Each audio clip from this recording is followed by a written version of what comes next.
Good afternoon, everybody, and welcome to the second webinar of this fungal sepsis training program. This webinar will be focused on the second model on the antifungals, and this will also allow you to ask and discuss and interact questions with the experts that made this second model. So just to remind you, this is a program that has been set up by an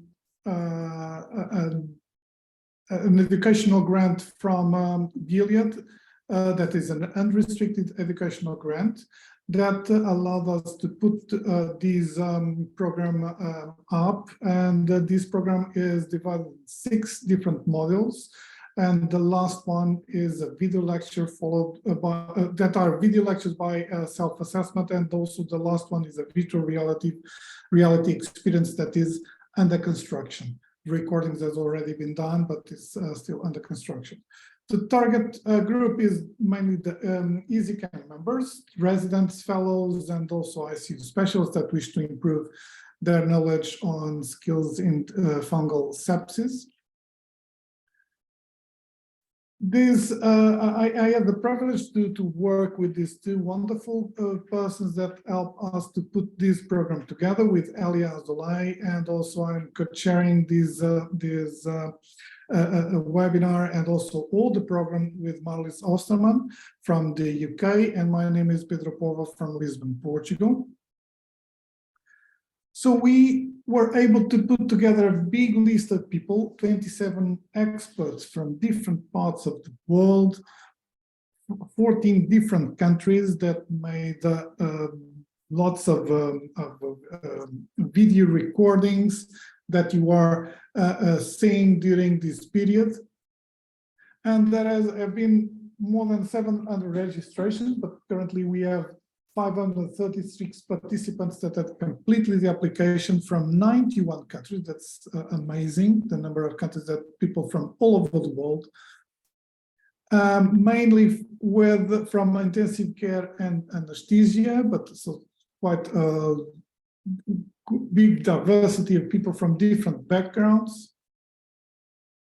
And to complete or to help in the learning process for each module that has 3 topics and 3 video recordings, we have 1 live webinar.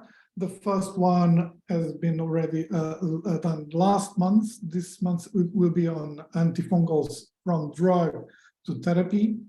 And the last module, the module 1, the live webinar, had 78 live participants from 32 countries, but also there are people that saw the webinar later with the record of the webinar itself. And now I will hand over the presentation to Marlies. Marlies, please go ahead. Ladies and gentlemen, welcome to this second webinar. And as Pedro already said, it is a great honor to moderate the session, and I'm delighted to welcome our experts, who are all experts in the field of fungal sepsis and treatment, who will address the topic of antifungals from the drug to the therapy. You already know them from their fantastic recordings, and you may remember that they have a wealth of experience in this area. So here are the 6 experts listed again, and I'm delighted that 4 of them were available to join us today as experts. So we have Professor Pavio from Portugal, Professor de Bus from Belgium, Professor Gerardis from Italy, Professor Ganato Montero from Spain, Professor Timsit, and Professor Kulenti from Greece. And 4 of them have been able and are available to join us today, and that's fantastic. So just as a reminder, before we discuss a complex case, in their lectures, we heard a lot about the mechanisms of antifungal therapies. And we heard that several classes of antifungals are available. They have various mechanisms of action, and they target different components of the fungal cell. Every speaker highlighted the importance of PK/PD data, knowledge in this area, in order to ensure adequate selection with regards to site penetration and appropriate dosing. And all of the experts reminded us that these drugs have potential side effects and potential drug interactions. Now, critical illness is a dynamic illness where things can change rapidly, and needless to say, these drugs and the side effects have to be monitored repeatedly. And that means that therapeutic drug monitoring is important where it's available, but it's particularly important for the azoles. In one of the recordings, we heard that there are promising new drugs in the pipeline offering new therapeutic options and potential for clinical practice, but also research. Our experts spent a lot of time talking about the risk of resistance to antifungals and highlighted the facts that in some countries, resistance can be up to 25% for some Candida species, but there are variations between countries and between regions in countries. It's clear that overuse of antifungals is dangerous and contributes to resistance, but a particular driver is also the use of antifungals in agriculture, and it contributes to the risk of developing resistance. Now, to prevent resistance, our experts gave us their advice and some recommendations, but ultimately, all of them highlighted the importance of an antifungal stewardship program to ensure careful, judicious use of antifungals in a multifaceted, multi-professional approach, combined obviously with therapeutic drug monitoring and infection control measures. So these recordings have been very, very informative and really highlighted the fact that these drugs have side effects, but therefore need to be used very judiciously, because untreated fungal infection is very harmful and has a high risk of mortality. It should be remembered that the incidence of proven invasive candidiasis in patients with an immunocompetent immune system is low, but candidiasis can happen and can occur, and when it occurs, it's important to treat early and timely. It's always a balance between preemptive treatment and delaying therapies, but data show that about 2/3 of empirical administrations are actually not effective. Current recommendations related to antifungal therapy are listed here. So first-line antifungal treatment for candidiasis in ICU is an echinocandin, and the first-line antifungal therapy for aspergillosis is voriconazole. And the experts highlighted the fact that liposomal amphotericin is a broad-spectrum agent. The experts in their recordings emphasize the importance of treating early, but also de-escalating where possible. And this applies particularly to susceptible candida, where the echinocandin should be de-escalated to an azole as soon as possible.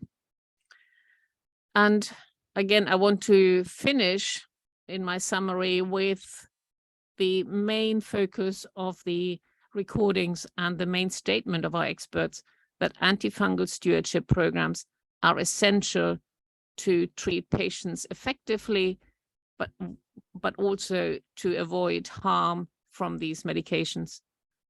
And without further delay, I hand over to my co-chair, Pedro, again. Thank you all for joining. Thank you, Marlies, for this excellent overview of the topics and the key messages of the presentations of this module.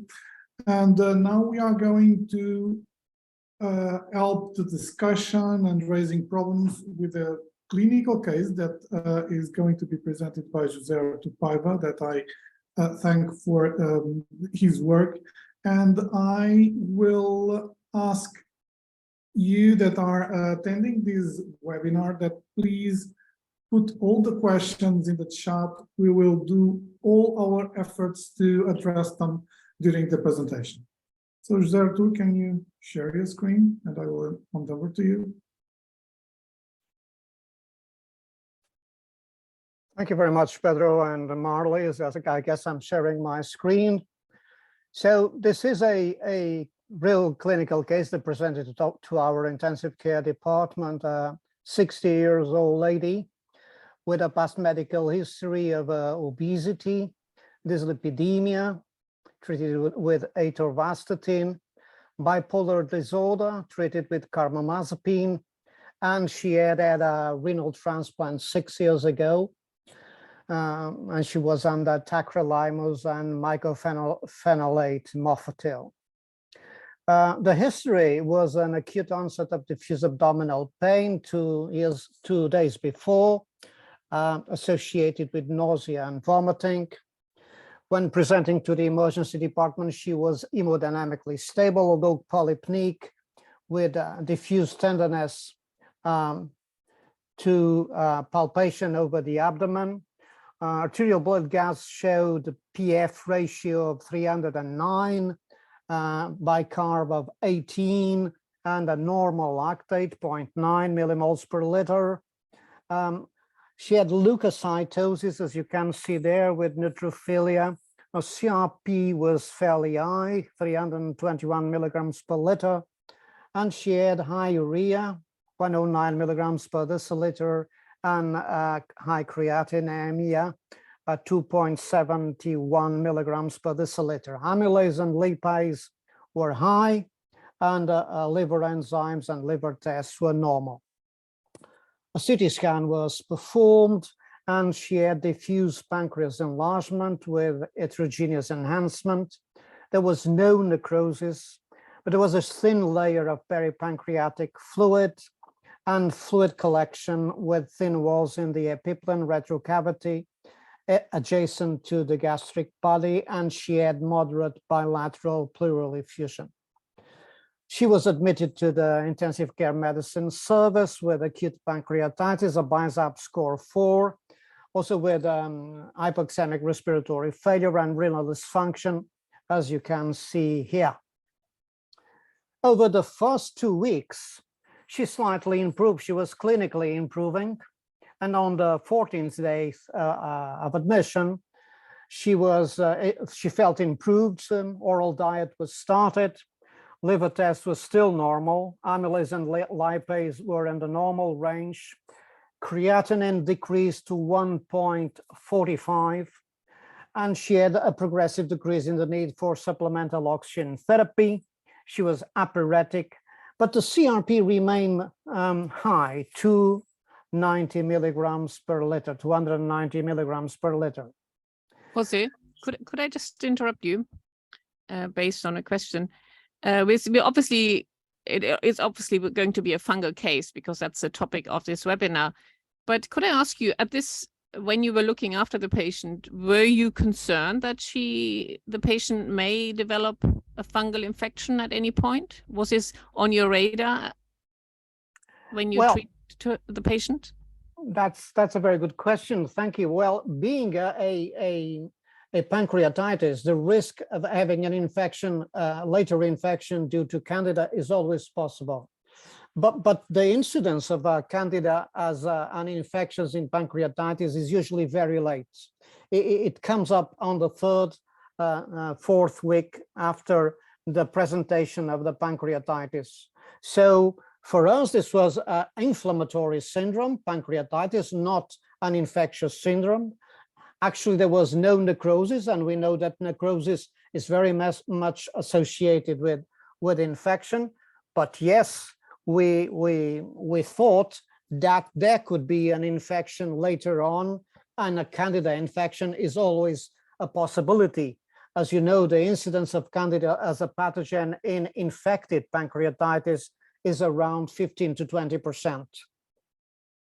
Could I just ask the other experts whether they want to comment? And do you think, would any of you have been concerned about a possible fungal infection at this moment? don't know who wants to. Yes, I agree with Jose Artur. Not initially, but of course, after 2 or 3 weeks, especially if the patient had been on a broad spectrum antimicrobials, TPM, probably the patient could receive TPM and other factors. Of course, the incidence of Candida infection, you have to keep in mind, especially infecting necrosis by a Candida. This is a very difficult diagnosis because very low rate of these patients present with blood infection with candidemia, but a higher proportion. It depends on the it depends on the literature that you read, but approximately up to 1/3 of these patients may present Candida infection of the pancreatic necrosis. That the diagnosis is always difficult. But of course, I agree that not initially, but during the follow-up of this patient, invasive candidiasis can be presented. Thank you. So high level of suspicion is necessary.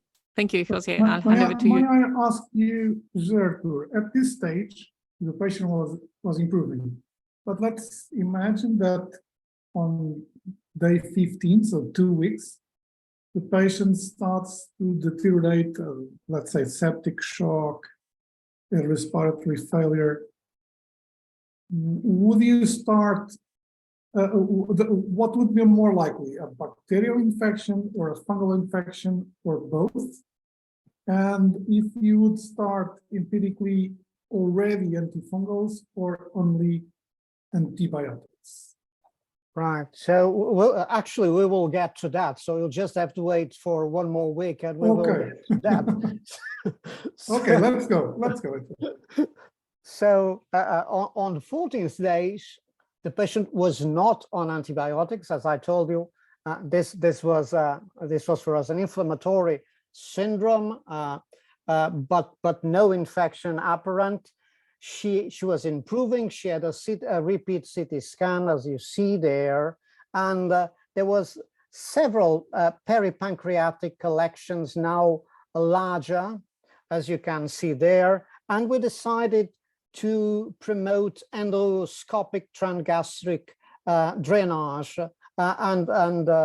and we placed 2 transgastric drains and collected samples for microbiology that came up to be negative, both bacteriological and mycological. However, as you predicted, Pedro, on the 22nd day, she underwent a clinical deterioration. She was now again febrile with recrudescence of the systemic inflammatory syndrome. CRP increased to 373, and she had more diffuse abdominal pain, but most importantly, she was prostrated. She had worsening hypoxemic respiratory failure with a PF ratio of 250 and now needing non-invasive ventilation. She was hypotensive, although the hypertension responded to fluid therapy, but the lactate went up to 2.6, and the kidney dysfunction increased serum creatinine 2.55 milligrams per deciliter, although non-oliguric. She had a repeat scan, again, no necrosis, 2 transgastric pigtail drains, as I told you, inside the collection, so that was reduced, gas within the various collection, and we discussed if that was due to the placement of the transgastric pigtail drains, or was that a sign of infection, and bilateral pleural infusion without pneumonic consolidations. And when we saw that, we decided to take new blood cultures and urine cultures, and yes, we decided to start antibiotic treatment with piperacillin tazobactam, and we thought we could and should improve transgastric source control. So now we were afraid that there could be an infective complication of the pancreatitis. On the 33rd day, the CT scan showed again multiple collections, peripancreatic multiloculated collection anterior to the spleen, left parietocolic collection, and we decided to do a percutaneous CT-guided catheter drainage, and we did that with an abscessogram, and samples again were taken for microbiology. And on this 33rd day, the fluids collection sample culture came up with Enterococcus faecium, Klebsiella pneumonia, producer of extended spectrum beta-lactamase, and Candida albicans. Jose, can I just interrupt you for a moment? Before we talk about your confirmed infections, we have a question from the a person attending the webinar. And the person is just asking you to comment on the period between day 17 and day 22. If you just go back again. So correct, up to 22, where you had a clinical deterioration. The question is, didn't the patient receive any antimicrobial treatment during this time, knowing that the patient had collections on the CT scan? The patient did not receive any antimicrobial treatment until day 22nd, because there was no sign that we had an infected pancreatitis. And the role of empirical antimicrobial treatment in pancreatitis is not founded in evidence. So there's not a proved role of antibiotic therapy, empirical antibiotic therapy in pancreatitis. If we don't have any proof or sign of infected, clinical deterioration, like we had on the 33rd day, on the 22nd day, or huge necrosis, or gas inside the collection without a puncture, a previous puncture. So there was no antimicrobial treatment until the clinical deterioration on day 22nd, because there were no signs of infected pancreatitis. Okay, let me just go back. So your CT report says possible abscess formation or something. If you just go back again. No, before that, the CT scan on day 17 before. Okay, so there, can I just ask the other members of the panel, would you've done the same, or would any of you have thought, like the person who is asking the question, there may have been an indication to give some antimicrobial therapy? So first of all, I think it's very nice that they were able to withhold antimicrobial treatments this long during the course of the infection, because I think it's correct that antimicrobial treatment was not initiated, but on the other hand, it's very difficult in this kind of setting, because indeed you see the collections, you have an immunosuppressed patient, you have a high suspicion that within the days that follow, an infection will start. So I think in clinical practice, often antimicrobial treatment would have been initiated. But on the other hand, I think in this case, it was good that it was not yet initiated, because when we were further in the process, we would come to bacteria with more resistance and select for other pathogens. But in real life practice, this is difficult to withhold treatment, I think. Thank you. Despina, do you want to add something? Yes, I agree with Lisbeth, and I admire that you kept and you did not initiate antimicrobials. I don't know if I would have resisted when I have seen the possible abscesses, and also I might have sent, apart from blood cultures, 1,3-beta-deglucan. Have you sent this biomarker? Although it's not the solution, because we may have false positive, etc. But I would have been tempted to do that. Start the microbials and send the biomarker.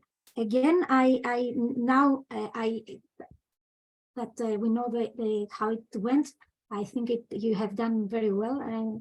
But to be honest, I don't know. I could have kept my let's say tendency to initiate antimicrobials. Okay, thank you. Marla, let me just stress 2 points. The first one is there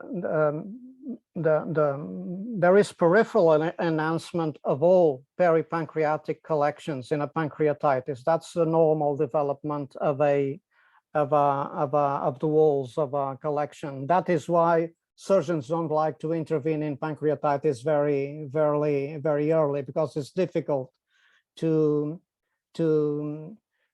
differentiate between ill part and the healthy part of the collection. And second thing, which is very important, we'd performed a collection of the possible abscess. So we collected for bacteriological and mycological, and it was negative with no antibiotic on board. Okay. May I just a couple of interesting questions in the chat. I think one concerning, let's say, at this stage. So I think Gertrude already mentioned that there is no room for prophylactic antibiotic therapy. But the question is there room in this patient for prophylactic antifungal therapy? There is no room for prophylactic antimicrobials in pancreatitis. But antifungal that's a statement. But concerning antifungal therapy, Antimicrobials, I mean antibiotics, antivirals, antimalaricals, or antifungals. Okay. And another question concerning when the patient deteriorates, concerning the penetration of antibiotics in the pancreas. Can you go a little bit through this topic?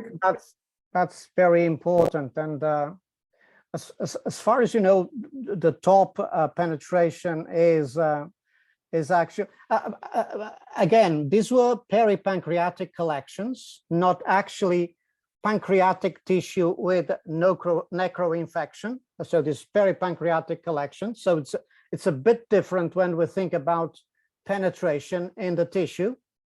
But if you ask me about penetration in the pancreas, we know that the highest penetration seems to be with carbapenems, but we also know that PIP-TAZ does penetrate the pancreatic tissue.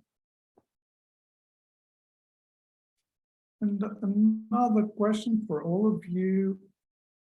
In this, you speak already, Despina rose the issue of pathogen-specific biomarker, beta-glucan.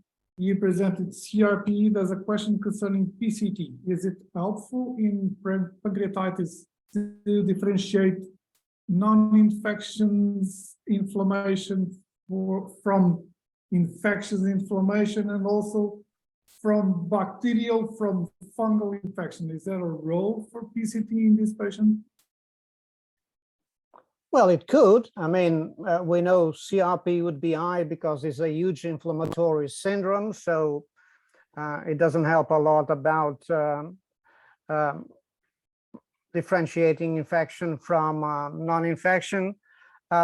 We have a lot more knowledge about PCT in terms of bloodstream infections and pneumonia than we do about pancreatic infection. but I accept that having a PCT below 0.5 would again be an adjunct argument for not having an infection, but that would be only an adjunct in the middle of a lot of arguments that we would have to consider. Maybe you know more about PCT and CRP than I do, Pedro, but I don't think that we have a lot of information about that in infective pancreatitis. Jose Artur, Yep. one question.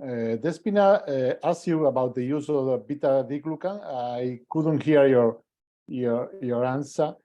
My second question is, do you have data about colonization of Candida in non-sterile sites like urine, tracheal aspirate, or sputum, and so on?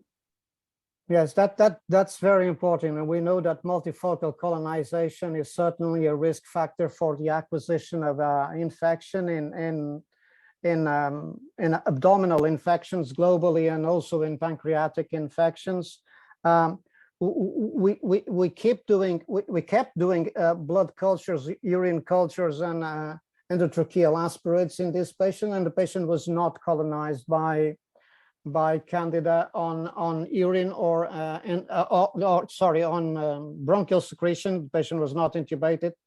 Bronchial secretions and urine, and the patient was not colonized by Candida by then. So agree, we all know the PTA index, it's very old PTA index, that when we have more than half of the sites cultured for Candida, positive for Candida, taking out blood cultures, that means that the probability of having a Candida infection is superior or higher, and the patient was not colonized by Candida. Thank you. And another question here concerning the pathogen-specific biomarker, beta-D-glucan. Does it make sense to monitor regularly its levels? I could not understand, sorry, Pedro. Concerning the beta-D-glucan, does it make sense to measure it regularly? And I don't know, every 2 days, 5 days, every week, I don't know. Just a question. If you think you have a patient in a high risk of a Candida infection, and I think a patient with pancreatic collections, immunosuppressed due to the drugs used for the renal transplant, after the 3rd week of admission in the ICU is a high-risk patient for Candida, yes, I would agree that if possible, if at hand, a beta-glucan triage strategy would be a good decision.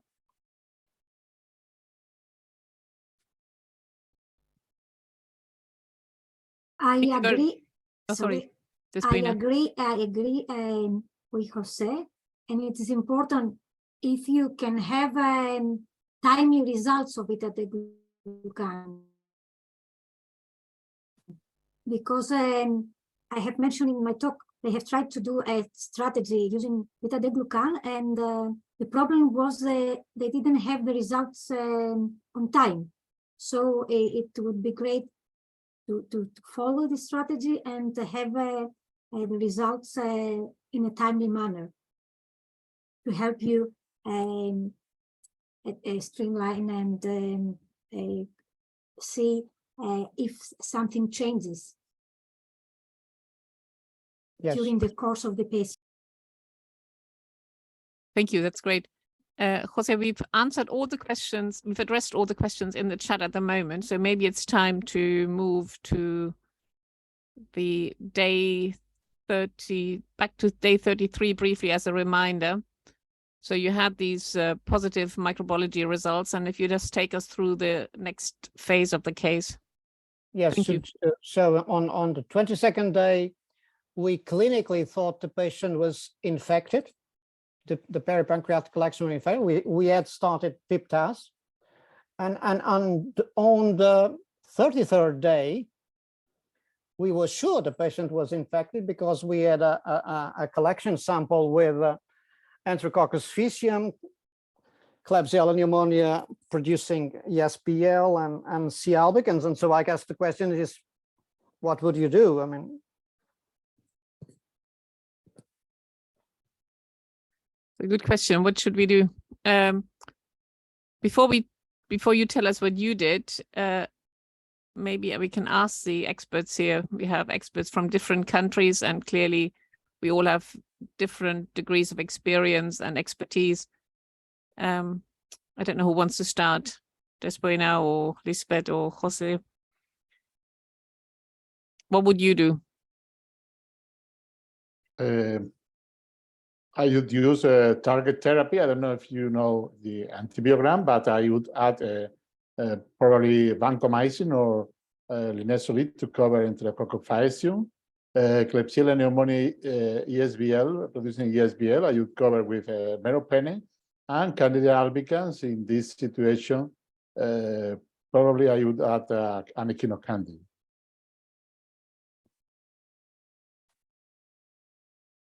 Despoina or Lisbeth, would you do the same? I would do the same. And with Candida, I would go first line with an echinocandin until I had the MIC for Candida, because in our hospital they provide the MIC. And maybe then I could de-escalate to fluconazole if it was sensitive. So in our setting, regarding antibiotic treatment, we would do the same. Regarding the Candida albicans, in our setting, we have some issues regarding reimbursement of echinocandins in this patient, especially if this patient was not exposed to azoles before. So when I would follow reimbursement rules, I should initiate azole therapy in our setting. On the other hand, I think echinocandins are really superior in this patient for multiple reasons. But I think one of the reasons is that with azole therapy, we would encounter some problems, I think, regarding drug-drug interactions and toxicity, given the fact that this patient receives immunosuppressive agents, which will be difficult to dose. It's an obese patient also, so I think there's room for a multidisciplinary discussion here. I think we would discuss with our clinical pharmacists and our microbiologists which path we would follow. Lisbeth, could you just highlight the issue of obesity, how it affects your choice? I think regarding dosing of azoles in a critically ill obese patient, fluconazole can have some issues, although we can dose adequately and follow up with therapeutic drug monitoring, of course. But not all settings have therapeutic drug monitoring, I guess. But it would be also something that I have in mind. But I think the drug-drug interactions are even more important because we will have an impact, for instance, on the level of immunosuppressive or anti-epileptic agents, things like that. So azoles here have a lot of potential interactions and side effects, I think.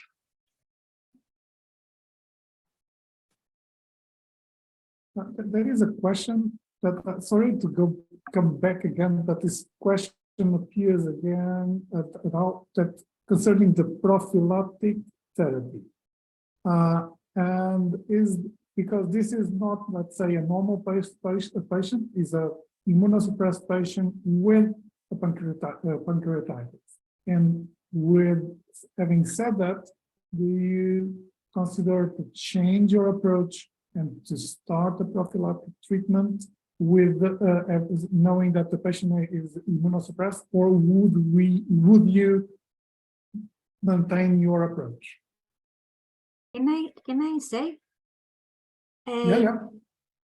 I think as the patient is non-neutropenic, I would not go for prophylaxis. I would go as Jose went this approach. Yeah, because it seems that there is no place for prophylaxis in critically ill patient that they are not non-neutropenic. It's better to keep prophylaxis when we have neutropenia and classic risk factors, the most high risk patients. So these patients, I would go as Jose. And the other experts, what do you think? Will you change your approach because this is a renal transplantation or an MMF tacrolimus? I agree with the other speakers that the fact that the patient is immunosuppressed is, of course, a reason to be more vigilant for complex infections. But I think there is not really a role for prophylactic treatment here. I think this phrase Lisbeth has just stated is very important. We cannot give antibiotics to inflammatory situations, non-infected inflammatory situations, just because the patient is immunosuppressed. That will ruin the antibiotic.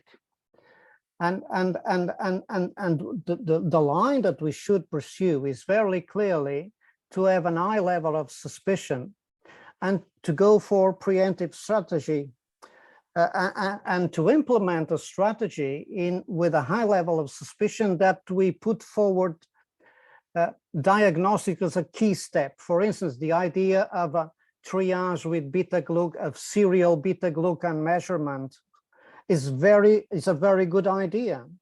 With that, you will have an earlier diagnosis of candidiasis, which is proven in several studies, but not to use prophylactic antibiotics for non-infections syndromes. That's not a good idea, I think. And I think one of the key messages should be this one. Fear is clearly a driver for antibiotic prescription, but one of the purposes of antimicrobial stewardship is to comfort that fear. Jose, Gamache, do you want to add any additional topic? Yes, Sorry? I fully agree. And another question, let's imagine that we had given prophylactic antibiotics. At this stage, would be easier to treat this infection or more difficult?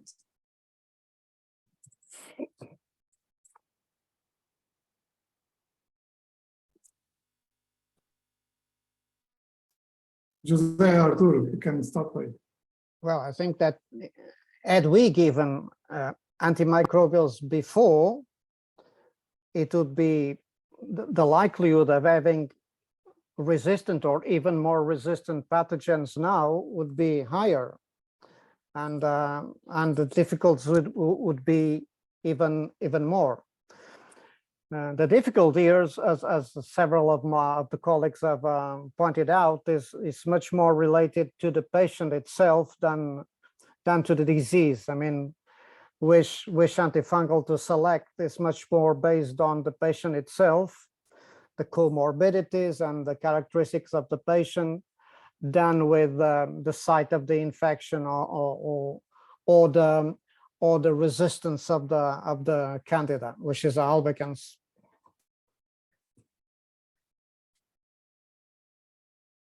I think indeed, if there was an exposure to prior antimicrobial agents, there is a higher risk to be colonized with multi-drug resistant pathogens. For instance, in our setting, an Enterococcus faecium is something that we almost never encounter without prior exposure to antimicrobial agents. So I think when a patient with a severe pancreatitis is admitted in your ICU, you know you have to do everything within your power, if it's possible and safe for the patient, to withhold antimicrobial treatment whenever possible, because the patient will be admitted for a long time and infections will come. And eventually this will be multi-drug resistant infections if you expose patients to antimicrobial agents.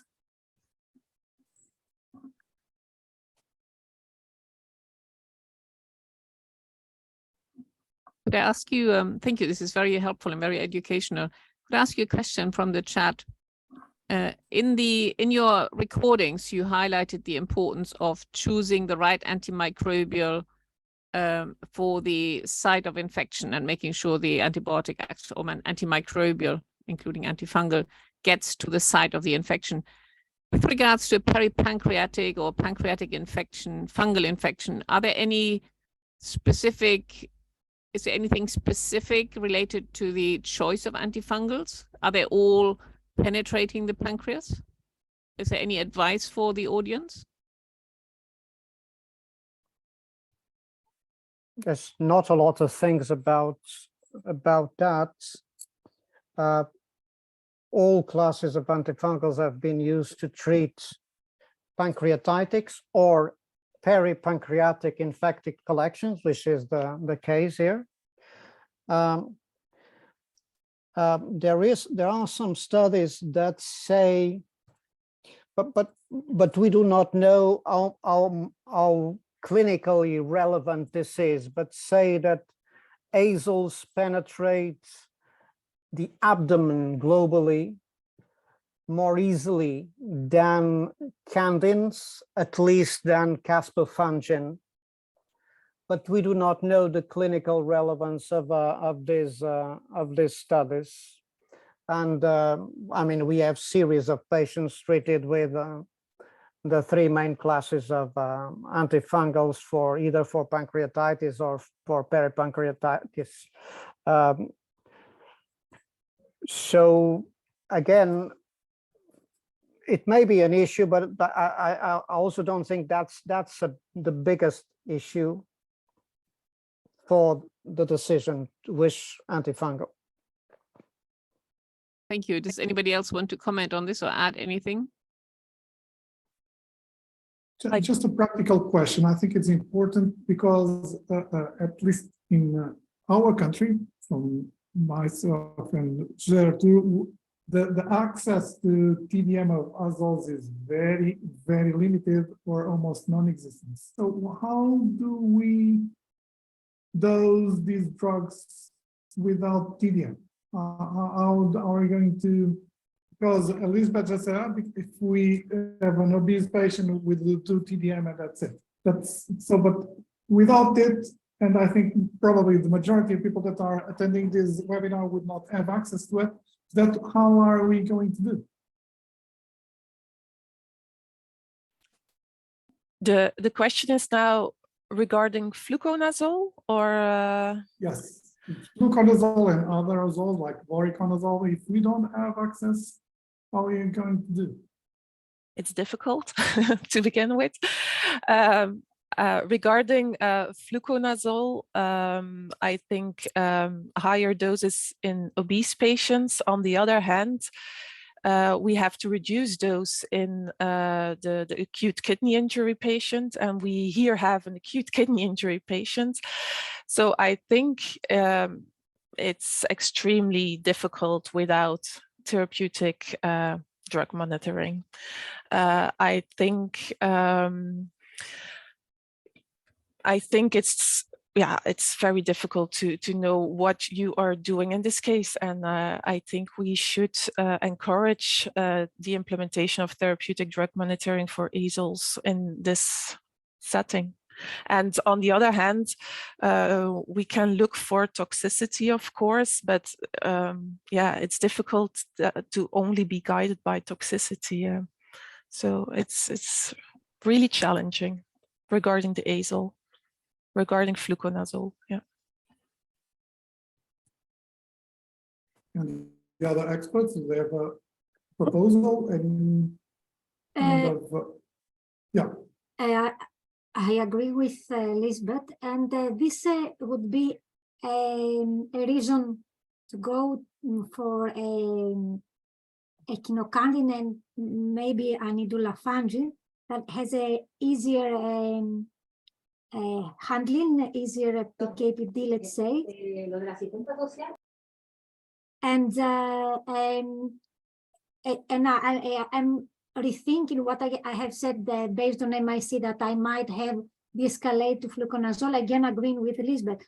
This patient is difficult, and I would go on with an echinocandin and most probably with anidulafungin.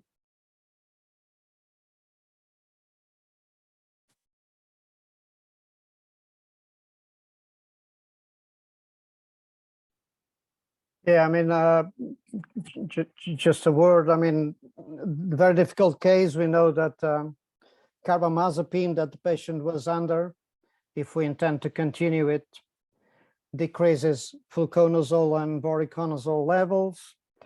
We know that fluconazole and voriconazole increase tacrolimus, and especially tacrolimus, but also a bit mycophenolate moftil.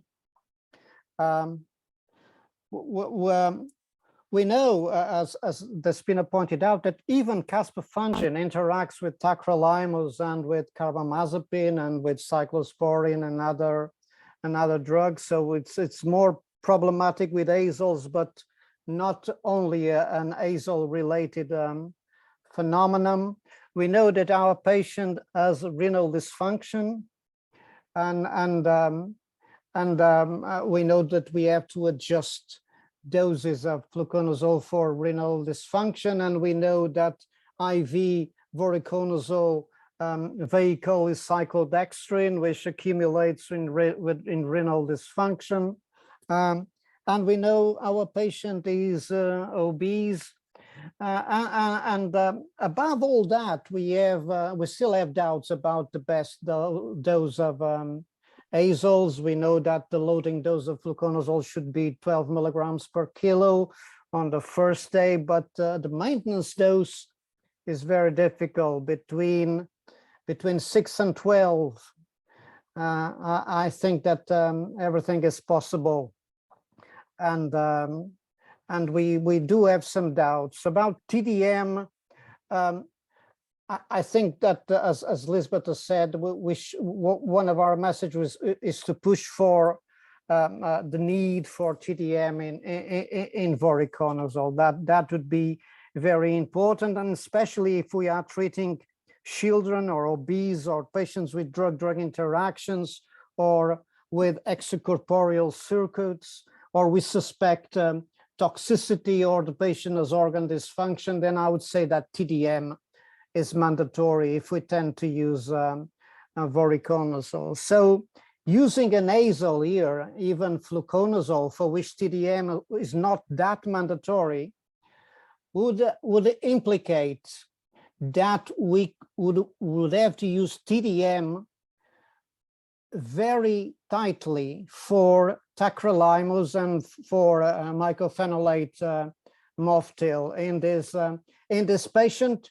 And with another problem, now the patient is infected, so I would like her to be a bit less immunosuppressed than she was before. So we will need TDM, at least for the immunosuppressants, but luckily also for the azoles if we want to use them. And that would be something that would favor probably the use of echinocandins. Jose, could I ask you, what did you do in the end? Well, so we used a combination of meropenem tigecycline, and an idilofungin. But we were surprised that, and reasons to go for an idilofungin were mainly, as I told you, those that I just stated, and we thought that an idilofungin with a different mechanism of metabolism in the bloodstream could have less DDI, drug-drug interaction than Caspo. But we also reinforce source control. So we perform new percutaneous drainage. Mind you, the gram negatives were susceptible to PIP-TAZ, and they were still there. And we are surprised that on the 41st day, she had Candida albicans in blood cultures. She had Candida glabrata in the peripancreatic collection with the new percutaneous drainage, and she had still Enterococcus faecium non-vancomycin resistant. And the question is, would you change the and we, with all these candidates, we ask for susceptibility tests. That's very important. This is another key message that I would like to pass. I hope my colleagues agree that with all specimens of Candida that cause invasive infections, we should go for susceptibility tests. Absolutely. Absolutely.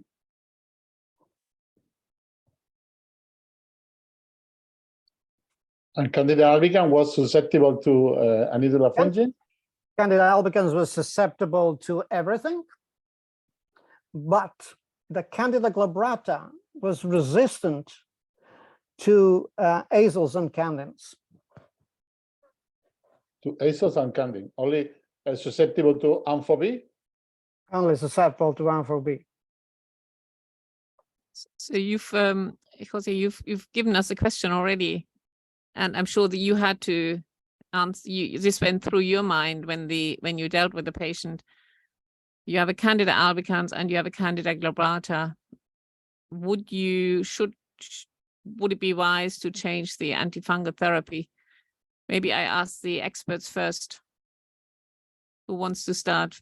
Who would change? I think that if I did not misunderstand, Candida glabrata was resistant to anidulafungin, was resistant to the three candins. Candida glabrata was also resistant to azoles. So the only option at this moment at the market is to use amphob. In that case, I use liposomal amphob.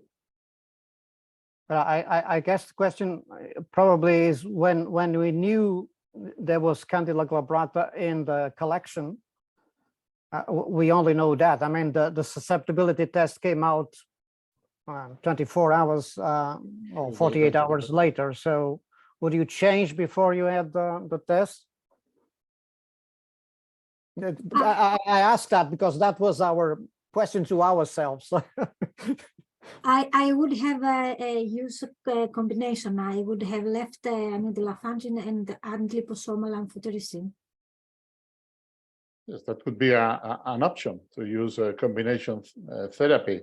It's very uncommon to use two antifungals for Candida, but in this case, before you know the susceptibility results, it would be an option to use an echinocandin plus amphob.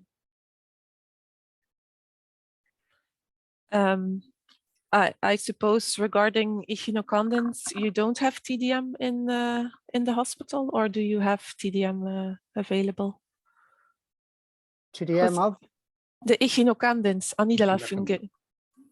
Did you have? We don't have TDM for candins, and we are able to produce VORI TDM outside the hospital. I mean, but we can have only voriconazole for fungi, for antifungals, of course. And did you dose the anidulafungin how did you dose it? Did you dose it somewhat higher because it is an obese patient? No, No.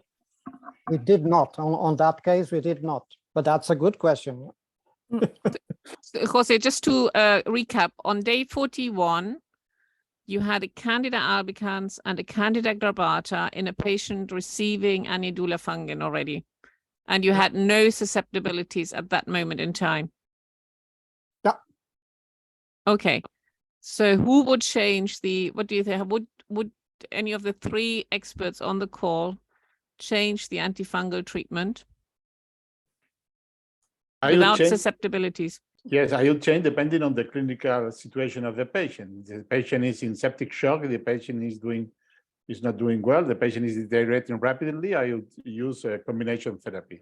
If the patient is stable, without shock, without a rapid deterioration, I know every clinician knows what I mean. I will maintain the therapy, waiting for the susceptibility result that Jose Artur mentioned before, that the results were available 24 hours later or 2 days later, so not a big, a very long period of time. So it depends on the clinical situation of the patients. I completely agree. I think if the patient was stable, we know that the Candida glabrata can be a matter of underdosing or insufficient source control. So I would look into things like that also, not only changing the antifungal. If the patient is stable, I would look into things like source control, adequate dosing. And if the patient is unstable, I would, of course, add Ampho-B. And then I would wait for the resistance results, the susceptibility results to come back. Lisbeth, can I just check? You would add amphotericin B. You wouldn't change from anidulafungin to amphotericin B. I think I would add and wait for the susceptibility results if the patient is unstable, indeed.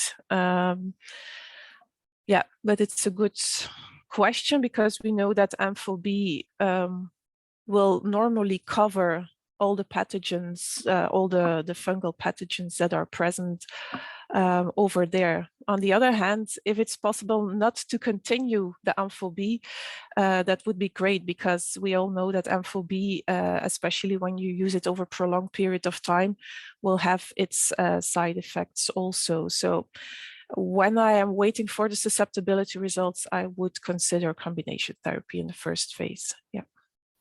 And Despina, would you change from one drug to another? No. Add. Although there is not a lot of studies, there is a lot of theoretical background for additive or synergistic action. And I would just add a liposomal amphotericin B, and I would wait. And of course, thinking of source control, more further source control in terms of we still have we have the albicans in the blood now, and we found glabrata in the fluid. So both addition of liposomal amphotericin and the plans for further source control. Personally, go ahead, Elizabeth. Personally, because the blood cultures come back positive, I think we should also look for other sources or sources like check for echocardiography, for instance, check fundoscopy. So check if the Candida didn't spread to other regions in this patient. There's a question in the chat, not related to antifungal, but related to tigecycline, concerning the dosing of tigecycline, taking into account the renal function. I think this would be for Jose too. So what was the dose of the tigecycline? The dose of needle of function, is that the question? No, tigecycline. They were asking about antibiotics. We used the normal dose of tigecycline. Okay. So Jose, what did you do in the end? Right, so we were concerned with two things. And probably we were much more concerned with the fact that we had Candida albicans in blood cultures 7 days after being on a needle of fungin, than the fact that we had C. glabrata in the abdomen. The thing that puzzled me most was the C. albicans in the blood cultures.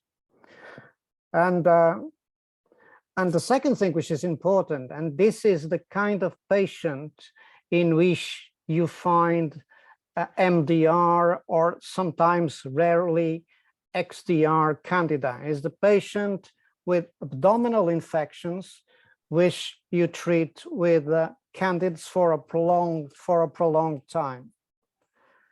So we were a bit worried about this. Susceptibility would be very important. We decided to, so we'd have to do either one of three things, I would say. A, increase a needle of fungin dose. B, combine a needle of fungin with ampho-B, liposomal ampho-B, in my opinion. C, change to liposomal ampho-B. That would be the three possibilities that would present to us. We find that increasing the dose of a needle of fungin would be too much of a risk. Although we think that low dose, we use the normal dose for this patient, could be too low for this patient. The dose we use could be too low for the patient in question. So we decided to use a needle of fungin plus liposomal amphotericin B for 24 hours until the susceptibility tests, and then decide what to do. C. glabrata came out resistant to all candidans and all azoles, so there was cross-resistant and multi-resistance, and we 24 hours later changed from combination to liposomal amphotericin B. And the patient, and of course, as Lisbeth said, we decided to go for a fungi examination and an echocardiogram, not immediately, because we thought that we would need sometimes to have positivity in that results, but 5 to 7 days later to have those exams performed to see if there was reasons for changing the duration or even the decision on the antifungal to use. Source control is very important because probably the hugest decision in this case is the fight between the intensivist and the surgeon, because we all know that we don't want to go to put the pancreatitis patients in surgery very early. But we were now 40 days after admission, and maybe a better source control would be a wise decision. And so we also engaged with the surgeons to decide the best strategy for surgical intervention or not, but that was performed later, not then.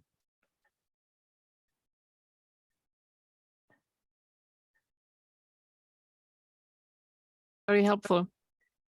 Do you have additional, can you give us a bit more information about the final outcome of this case? The patient improved and she came out well. So she was treated for with liposomal amphotericin B. The repeat blood cultures 48 hours later, after having started liposomal amphotericin B, 3 milligrams per kilo per day, were normal, were negative, and the clinical situation in the abdomen was generally improving. with better source control, one surgical intervention, and she came out of the hospital 3 months, around 3 months after admission. Congratulations. May I ask you one question?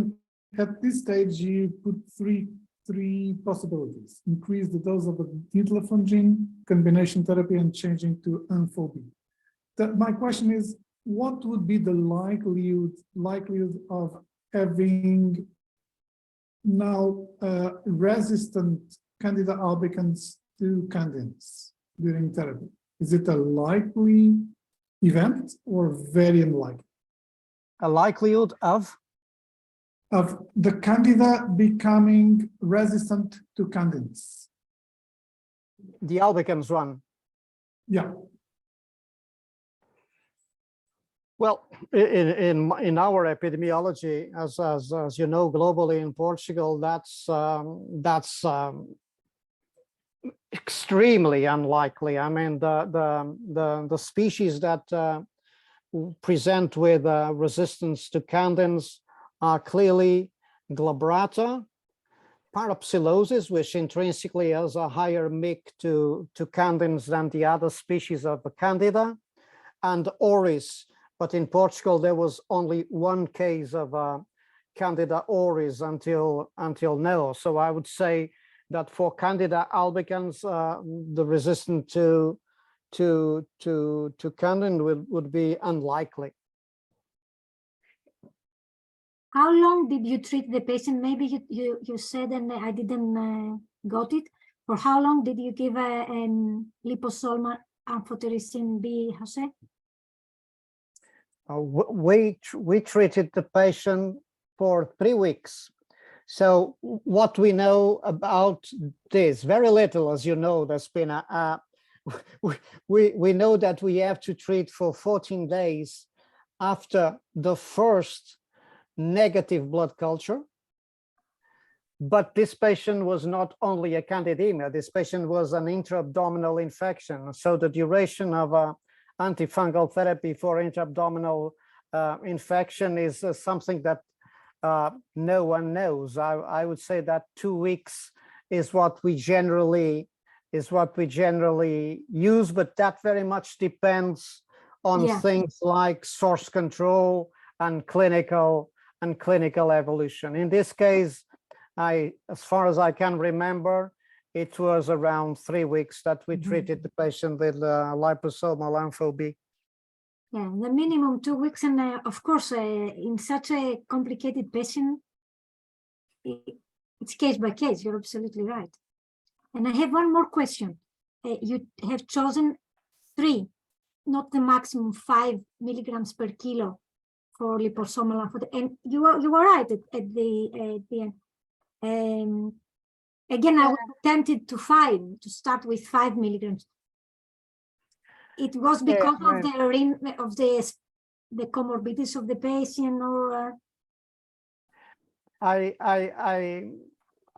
mean, I don't think there's any proof that for Candida, not for Aspergillus or Mucorales, more than 3 milligrams per kilo per day makes a difference for Candida again.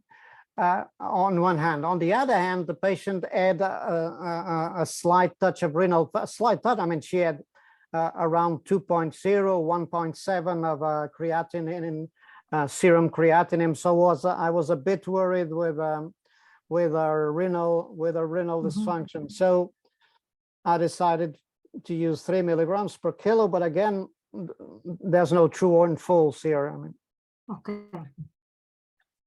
Jose, this was a really good case highlighting the complexity of managing antifungals in patients with multiple medical problems. We have about just less than 15 minutes left, and we have many more cases, but I think we could move on to one more case from Lisbeth, again highlighting some of the complexities, just have a short discussion. Whilst Lisbeth is getting ready, we had one more question from the audience which has just come in and was related to the immunosuppression. Did you change the immunosuppression when you changed your antifungals? we were always fiddling with the immunosuppression based on the TDM and based on the fact that now the patient was clearly infected. So we clearly reduced the immunosuppression level of the immunosuppressants. Yeah. Great. Then fantastic. Then we move over to Lisbeth, who has a very brief case, but again, adding some of the complexities, and I'm sure will also generate some discussion. And as everybody appreciates, these are complex patients who we encounter in routine clinical practice. And I think the discussions have highlighted why it's difficult and why it's challenging. And even experts sometimes struggle with this and have diverse opinions. Thank you, everybody. And now, Lisbeth, over to you. So first of all, is my screen shared appropriately? Because if I put it in presentation mode, it does something very strange. Yes. But it's okay like this? Yes, it's okay. It's only presented mode. Yeah, but if I put it in presenting mode, it does something strange. So if you can follow it like this. No problem. You can enlarge it a bit. Don't do it in presenting mode, but enlarge it, then it'll be fine. Oh, yeah, perfect. Perfect. Okay. So it's indeed just a small case of a 51-year-old male patient with some prior history, because he had arterial hypertension and had already had a hemorrhagic stroke in the past, but he had a good recuperation from this. And he was also known with left ventricular hypertrophy on cardiac ultrasound. And this patient was admitted in our burn unit. It was a patient who was an electrician, and he had an electrocution during work and a burn injury, very extensive, total body surface of 63%, and also inhalation injury. Of course, as you can imagine, in the beginning, he was in shock. We had to administer a lot of fluids, and he also developed an acute kidney injury with the need for renal replacement therapy.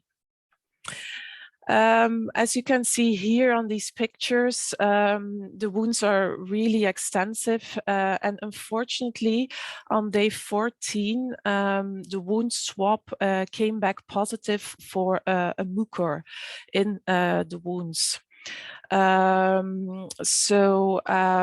What I stated here is that we try to do as much source control as possible, and we initiated N4B lipid complex N4B in our setting.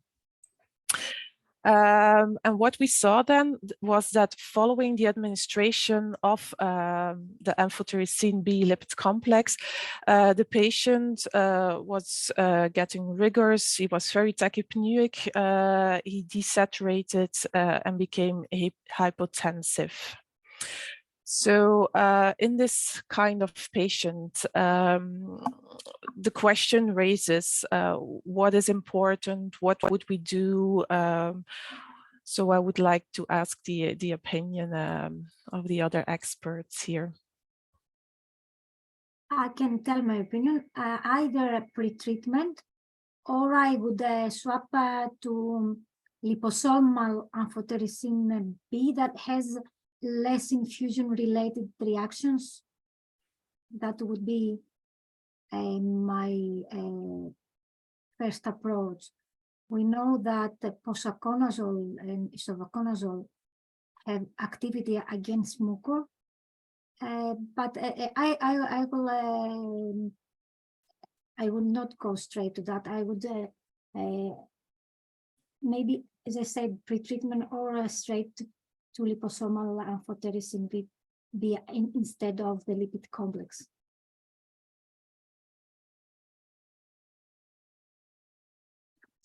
Any other views? Any other options? Yes, my opinion is similar to Despina. I would use liposomal amphotericin B, 7.5 milligram per kilo per day.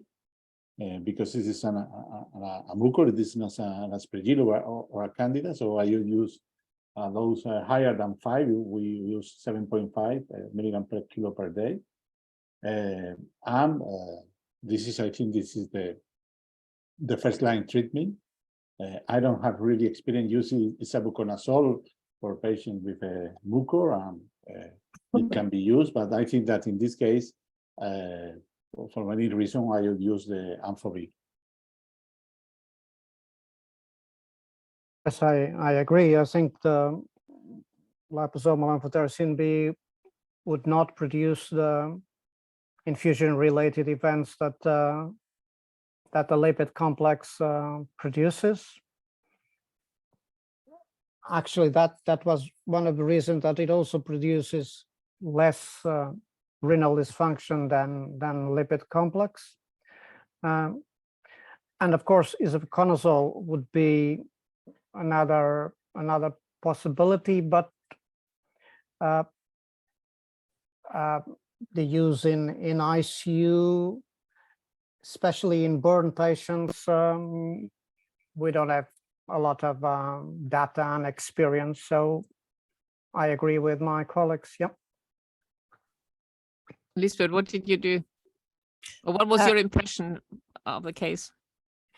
So indeed, we switched to liposomal amphoB. We also give pre-treatment with paracetamol, and indeed the patient didn't do this reaction anymore. I think the other options that are offered, the switch to Isavu is also an option, but when we went through the literature, mucor infections and burn patients, most evidence is there with amphoB. Of course, Isavu is not yet this long on the market, so I think there's also a reason there. But as there was no problem with a liposomal amphoB, then we continued with that treatment. Unfortunately, it was very, very difficult to obtain source control. As you can see, these wounds were very extensive, and to obtain source control, we had to consider multiple amputations in these patients. And yeah, we discussed with the family within the team, of course, and with the relatives that this was not the way to go for this patient. He was just too severely burned. So unfortunately, he died within the next few weeks. Lisbeth, thank you very much for sharing this case with us. And again, a case highlighting the not only complexity of managing patients with fungal sepsis, consideration of side effects and drug interactions, and then also consideration of very specific side effects and adverse effects related to the formulation of the drug. So it is challenging, and I hope and I'm sure the audience will appreciate that even experts like you find these cases difficult and challenging, and the only way forward in this situation is discussing with colleagues, having multidisciplinary meetings, sharing experience, and reaching out for advice. And that's certainly what I've learned again from you, from your recordings and from your discussion. So thank you very much for sharing your thoughts. We have come to the end of this webinar. Pedro, I hand over to you for the final words. Thank you, Malid, and thank you all, José, Artur, Lisbeth, Despina, and José, for raising very good points in difficult cases like the previous one, that there was a patient with multiple comorbidities, immunosuppressed, with a severe disease, and with lots of challenges of managing not only a bacterial infection, but also not only a fungal infection, but also bacterial infection, and the problems that frequently appear. and how to manage them, and all the problems related to drug interaction, drug dosing, PDM, the drug penetration, the combination therapy, the how to change and the duration of therapy, all those issues have been raised. And also in this last case of Mucor, that was also quite interesting and difficult case related to some the toxicity or direct toxicity of the drugs and how to manage it. And so I think also I want to thank all the participants for the interesting questions. And if there is any question that you want to ask the experts, please use the email to address the questions. That we will contact you. And so I think it was quite a fruitful webinar. And with that, I'm just to thank you all for being here with us. And I will hand over to Marlies just to close if there is something to say more. No, I'd also like to thank our expert panel. It has been very educational. I have learned a few new things. I would like to thank the ESICM for putting this program together. I would like to thank the people in the background, the technicians and the organizers. And importantly, I'd also like to thank Gilead for their unrestricted educational grant to support education in fungal sepsis. Thank you very much, wherever you are in the world. Thank you. Thank you. Bye. Take care. Thank you. Thank you. Bye. Bye-bye. Thank you very much. Bye-bye. Thank you. Bye. Bye.